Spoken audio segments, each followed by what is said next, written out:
네, 그 노동자 신문 준비호 제2호 내용을 간단하게 살펴보겠습니다. 1면은요, 그 최근에 그 윤석열 퇴진 집회가 있었죠. 그리고 이제 민주노총을 중심으로 해서 우리 노동자들은 윤석열의 이제 이 노동 정책에 문제점을 지적하고 있습니다. 그래서 현재 이제 민주노총이나 이쪽에서는 그 윤석열 심판 이 정도로 나가고 있고요. 그다음에 그 뭐 친민주당을 중심으로 하겠죠. 이런 쪽에서는 이제 윤석열 퇴진이라는 투쟁을 하고 있습니다. 그래서 우리 노동자들의 입장과 현재 그 윤석열의 무능, 독단, 그 최근 이제 이태원 참사에 대한 것 이런 것으로 한 이 퇴진 투쟁의 관계를 한번 여기서 이제 살펴본 겁니다. 어쨌든 노동자는 이미 이제 반윤석열 투쟁이었다는 거고요. 윤석열의 반노동적인 정책이라든지, 그다음에 어떤 그 미국의 전쟁 정책에 복종하고 있다든지, 그다음에 최근에 이태원 참사에 관한 책임이라든지 이런 걸 봤을 때 윤석열에 대한 그 퇴진, 뭐 물러나라 이런 구호가 과도한 구호라고 볼 수 없다는 거죠. 어쨌든 이러한 구호는 어떤 정치적 구호이고, 이제 탄핵이라는 거는 이제 에, 헌법이나 법률 위반이 중대한 것이 있어야 되는데 현재 탄핵이라는 건 뭐 그 쉽지 않지만 물러나라, 퇴진하라 이 정도의 구호는 당연히 정치적 구호로서 가능하다는 거. 그래서 노동자와 시민이 따로 하기보다는 이제 얼마 전에 어, 11월 12일 날 노동자 대회에서는 이제 윤석열 심판이었다면 현재 범국민 대회로 이후에 발전할 때는 우리가 이제 그 윤석열 물러나라 이런 정도의 정치적 구원을 할 수 있지 않겠나. 그래서 이 신문이 12월 3일 민중대회 특별판입니다. 이면은 이제 한국 경제 위기를 다루는데요. 코로나 이후 수요 폭증과 우크라이나 전쟁으로 인한 물가 폭등, 그죠? 그럼에도 불구하고 임금은 오르지 않았기 때문에 실질 임금이 이제 하락하고 있고요. 윤석열은 이미 공기업을 중심으로 해서 구조조정을 하겠다 이렇게 얘기를 하고 있습니다. 최근에 이제 화물연대라든지 이런 물가와 관련된 부분에서 이제 파업들이 이루어지고 있고요.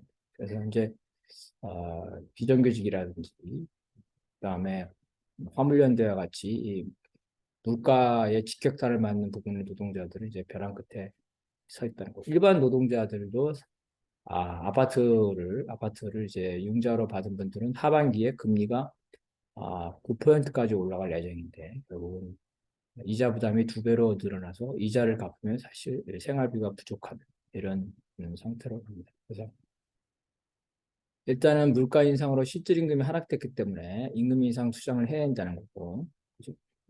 그리고 이런 임금 인상 투쟁은 고임금 정규직 노동자 하더라도 이런 실질 임금 하락에 당연히 그 임금 인상을 하는 게 당연하다는 거죠. 규정 노조, 억대 연봉 노동자라는 이런 이데올로기 공격에 굴복해서는 안 된다. 왜냐하면 자본가들도 이런 그 물가 폭등에도 불구하고 은행은 이제 고금리 장사로 그다음에 정유회사들은 이제 그 매점 매석으로 엄청난 그 이윤을 가져가고 있는데 노동자만이 이러한 물가 폭등에서 피해자로 남을 수 없다는 거죠. 그다음에 이러한 독점 기업들의 이윤에 대해서 과세를 해야 되는 부분. 이 이제 물가 폭등의 그 중요한 원인이 우크라이나 전쟁이기 때문에 이런 우크라이나 전쟁을 종식시키기 위한 연대 투쟁이 좀 절실하다 이런 겁니다. 경제뉴스 해설은 가계부채를 다루는데요.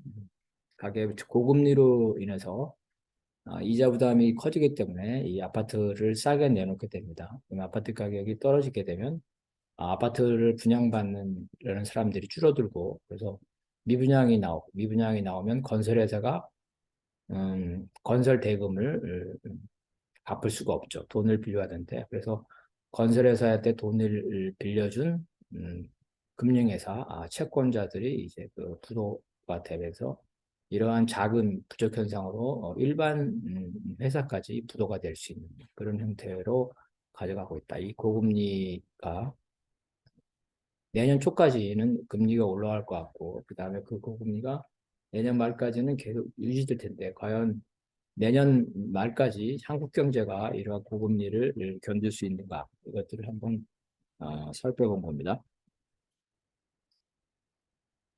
다음에는 이제 그 경제 면입니다. 네. 정치에서는 이제 민주노총이 12월 9일 날 정치 방침, 주로 총선이나 장기적인 정서 방침에 대해서 토론회를 한다는 거고요. 그래서 아마 민주노총은 기본적으로 이제 그 단일한 정당, 과거 민주노당 같은 통합정당 부분, 이런 부분을 초안으로 정치위원회에서 토론했지만 여기에 대해서 여러 의견이 나오기 때문에 실제로는 이제 연대연합으로 갈 수밖에 없는 그런 조건이라고 볼 수가 있겠습니다. 그래서 이제 진보 좌파, 여기 진보와 좌파를 나눴다면 좌파는 이제 뭐 노동당 정도가 되겠죠. 진보는 정의당이나 어, 진보당, 좌파는 이제 사회주의를 명백히 한 부분을 말하겠습니다. 어쨌든 통합은 실제로 어렵기 때문에 연대연합을 하자는 걸 지금 고민택 더 레프트 편집위원회 기구를 실은 겁니다. 그 다음에 두 번째는 이제 정치개혁 국민행동이 출범을 했습니다. 그래서 비례 의석을 확대하고 그다음에 위성정당을 제한하는 뭐 이러한 10가지 과제를 제시를 했습니다. 그래서 이제 지역정당도 허용하는 정당법 완화도 주장을 하고 있고요. 현재 보수 양당 체제는 이제 미국식 보수 양당 체제죠. 해방 이후에 한국을 점령한 미국이 자신의 보수 양당 체제를 한국과 일본에 이렇게 이식시켰습니다. 그래서 이런 보수 양당 체제 하에서는 노동자 민중의 정치 세력화가 어렵죠. 노동자 민중이 자신을 대변할 정당이 없기 때문에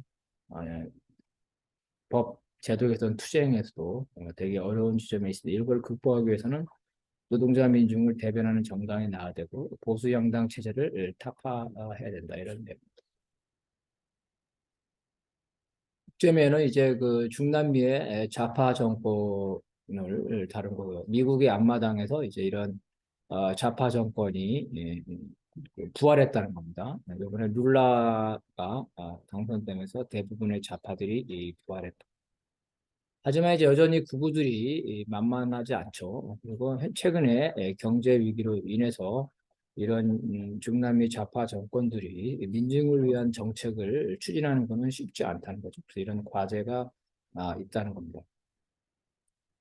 그래서 이런 중남미 좌파들이 재집권하는 과정을 보게 되면 의미가 있는 것은 이제 단순히 선거뿐만 아니라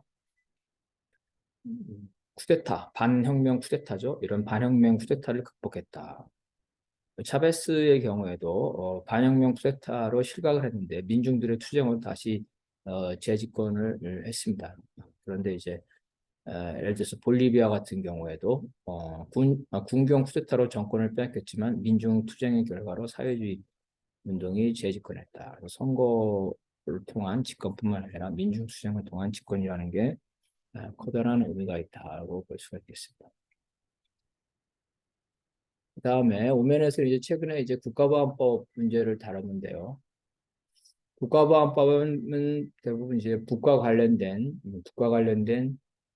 친북, 종북 인사만 관련했다고 하는데 실제로 그렇지 않습니다. 노동자의 책 사건과 보듯이 북과 상관이 없는 경우도 이제 국가보안법을 적용하고 있습니다.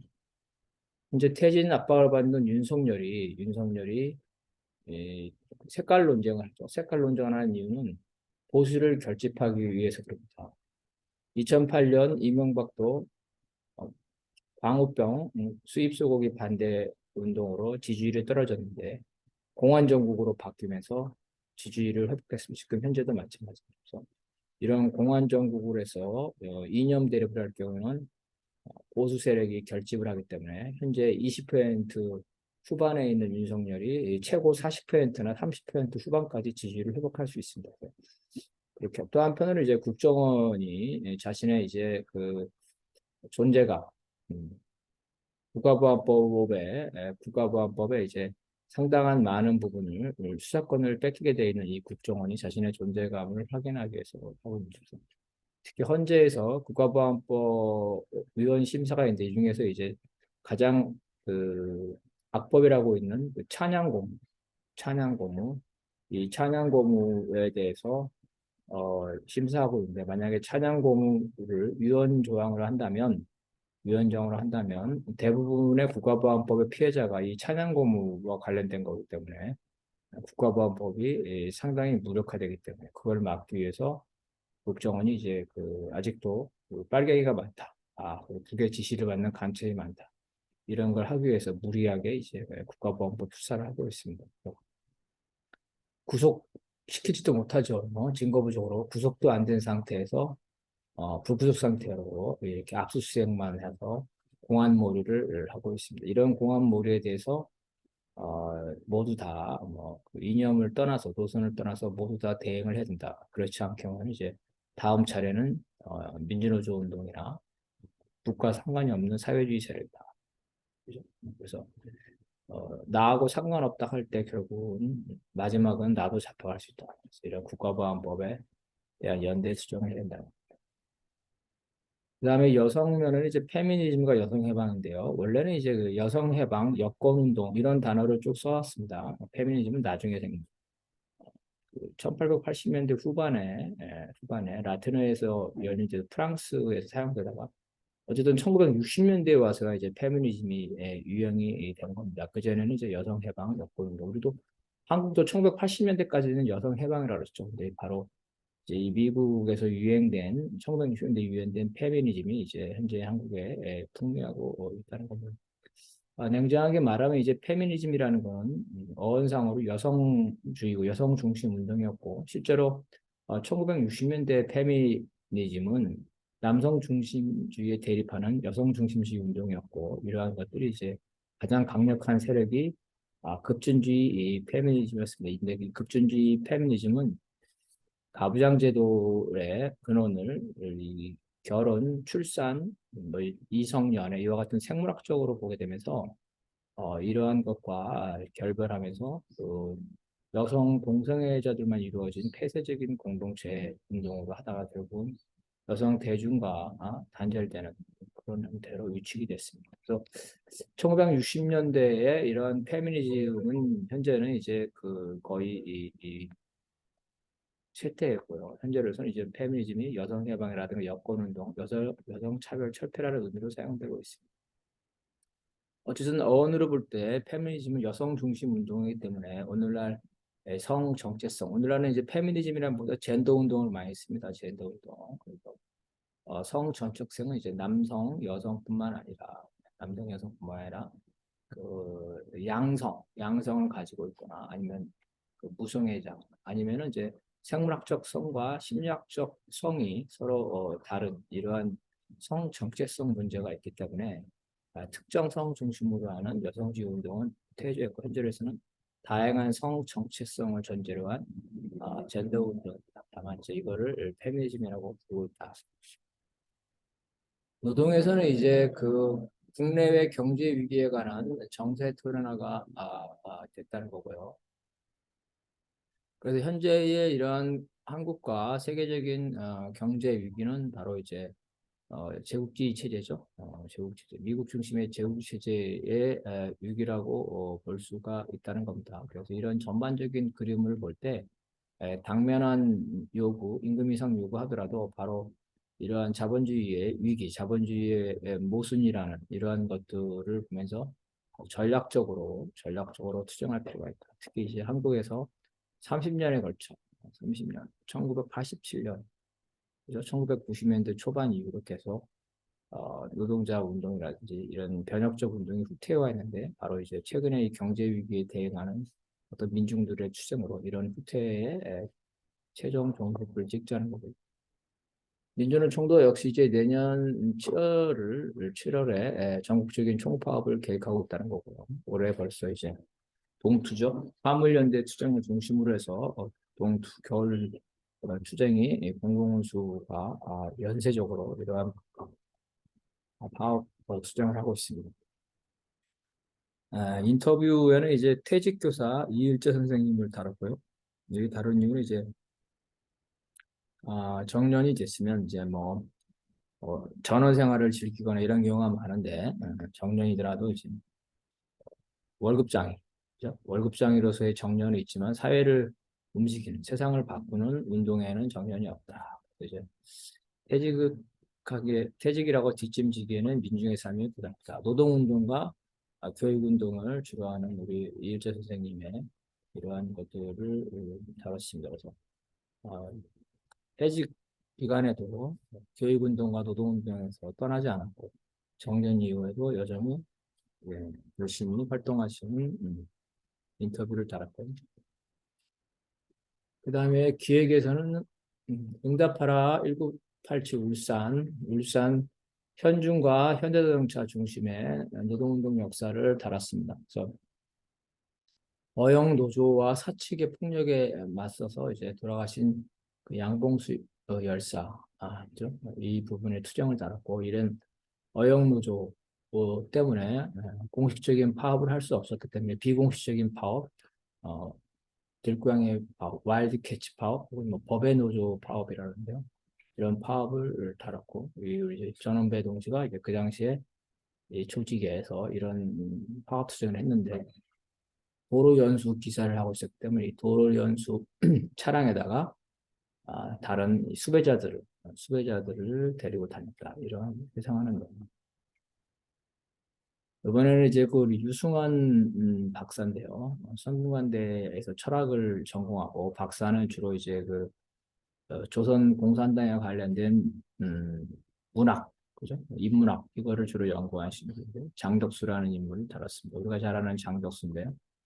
이 사람이 실은 이제 어, 그 어려운 가정에서 태어나서 독학을 거쳤다가 와서대학에 들어와서 그 사회주의, 그죠?